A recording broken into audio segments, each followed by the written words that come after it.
Right, hi guys. Welcome to another edition of my occasional series on some of my, favourite non-fiction books. And this one is very close to my heart. And so, before I get into it, let me give you a bit of context. A couple of years ago, I decided that I wanted to build my own house. On the farm where I sort of live and work. I was staying in a room in one of the buildings, and the opportunity came up for me to build my own place. Now, I'm not trained in any kind of construction or anything like that. I've done bits and bobs of woodwork, but certainly nothing on that scale. So I really didn't even know sort of where to start with that, but I didn't want to turn my nose up at that opportunity.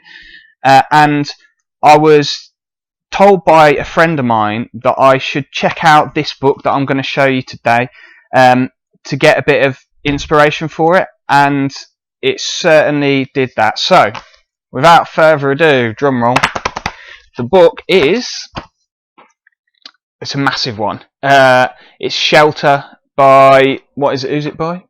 Lloyd Kahn and Bob Easton. There you go. And this is not like a manual on how to build a house. This is not particularly designed to give you the techniques that you would need to do that. The purpose of this book is twofold, really.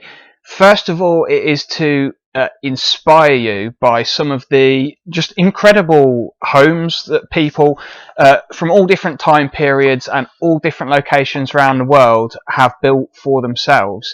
And the second purpose of this is to just show you the range of possible options that you can work within.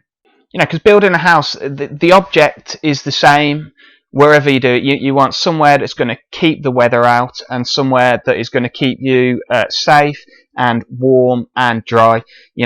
It's the same all over the world, but the amount of different solutions that people have come up with to solve that one same problem is just, it's infinite. So what I thought I'd do is I'll show you a few pages from this book, because this is the kind of book that you don't read it from cover to cover or anything like that. What this book is great for is, it's just got so many photos, diagrams, pictures. There's text in here as well, don't get me wrong, but really, because it's not designed to show you all the techniques and stuff like that. It is more about the inspiration behind it. It's really the photos and whatever that are the bits that I find the best. Some of the text is fantastic, and it gives you the stories of people who've built their own places, or solved the problem of what a house is to them in their own sort of idiosyncratic ways. But yeah, the photos of all these buildings are absolutely incredible, and also it because you get the stories of these people. A lot of it is about what is a home, what does a home mean to people, which is another sort of fantastic element of it, I think. So anyway, what I thought I'd do is I'm going to move over to my table here. I'm going to show you a few of the highlights from the book, and then I'll show you sort of my house, and you'll be able to see. I'll show you one of the pages from this, and you'll be able to see exactly the inspiration that this book has given me in fully realised real world form. Because page 41 in this book is basically my house. So those of you who have seen, any of my other videos will know that I am very much into history, and if you want to know how to build an Iron Age roundhouse, well, this is a good place to start. And this is totally not just a sort of Eurocentric or a Western-centric approach to home as well. For example, this is the page about Bedouin tents. And then you've got Tunisian vaulted houses here.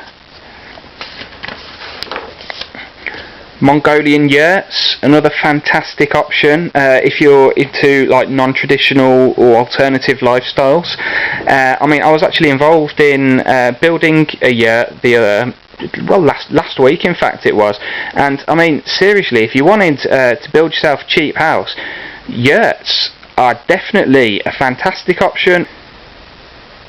But me personally, I prefer to work in wood, and although you know the yurts do have a wooden frame, for me you've got all this early timber buildings, all kinds of different ways that you can build a timber building, English cottage frames, which I mean, they look fantastic. And here are all other different, you know, options for timber buildings from all over the world. Here you've got Yugoslavian ones that have got like literally waterfalls running underneath them, Japanese timber buildings, more Eastern European ones, got Norwegian ones here. Crazy Russian timber buildings. I mean, wouldn't even think that you could do that in timber. Honestly, absolutely incredible. And most of it's in black and white, but you do get these great colour plates in there too. On this page is just a great example of the kind of philosophy of the book, I think, really. This is the double page spread on floors, and you know, here what it's doing is it's showing you the different options and then the very basics of how you go about it. So this is the page on flooring. So you've got wood floors here, you've got earth floors, different types of footings for the house, pole footings, tube footings, you've got concrete floors, and it doesn't tell you, you know, exactly how you do all that, although it's got some pretty detailed diagrams and descriptions. But what it does is it just opens your eyes to all the different options that are available. So if you have no experience in building a house, which is the situation that I was in when I started on the project, this just really shows you that it is achievable, do you know what I mean? And it gives you all the different options, then you can pick from and choose and think, right, this one is going to work in my situation, you know. And then you've got like a whole sort of 60 odd page section on all kinds of different materials that you can use, and the emphasis really is on cheap and achievable stuff for just everyday people to do. So obviously I've already mentioned like timber, dirt, you know, rammed earth, fired bricks, things like that, adobe,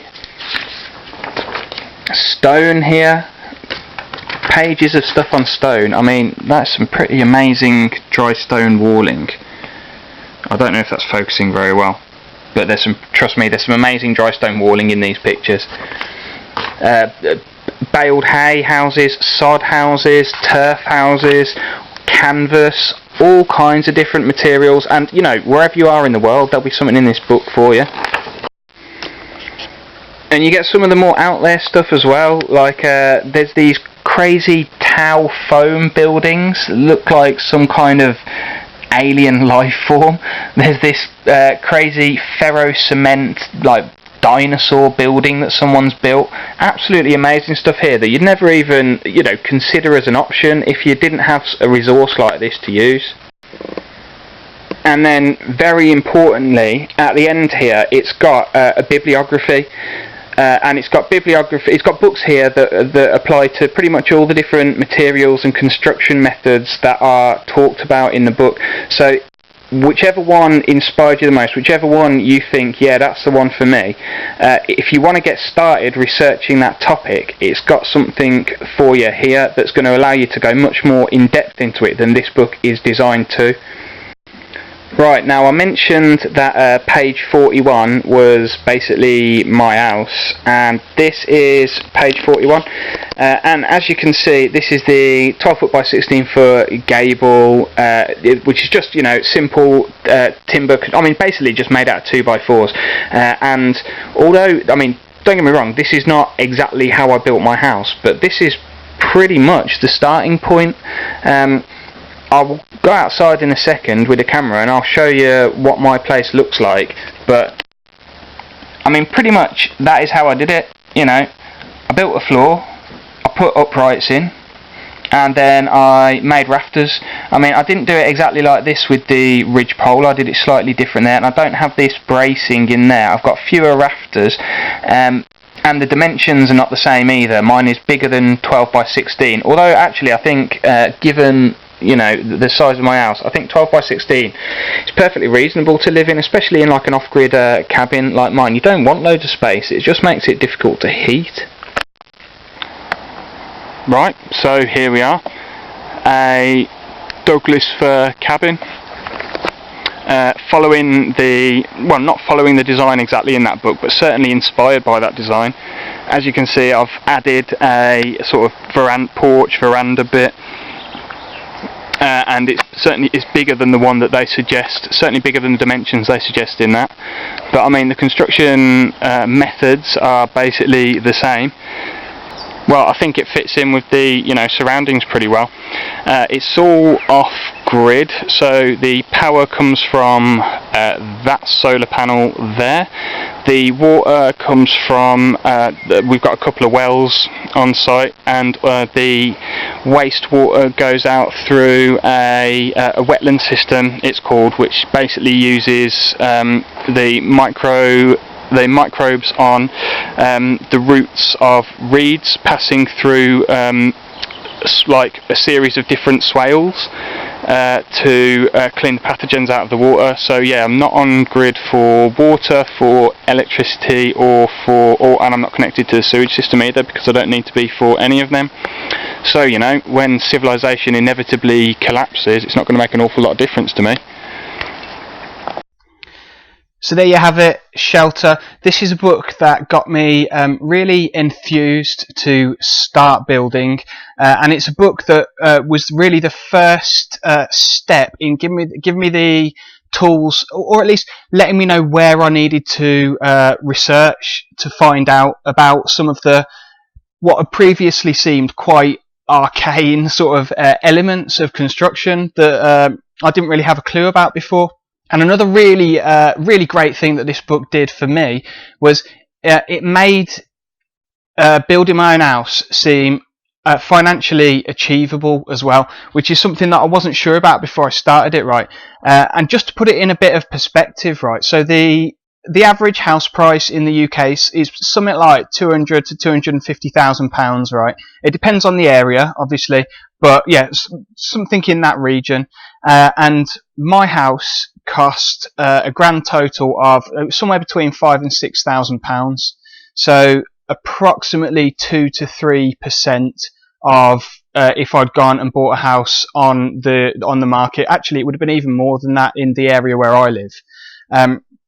So that's really another sense that this book really made the whole project from the word go seem like it could actually happen.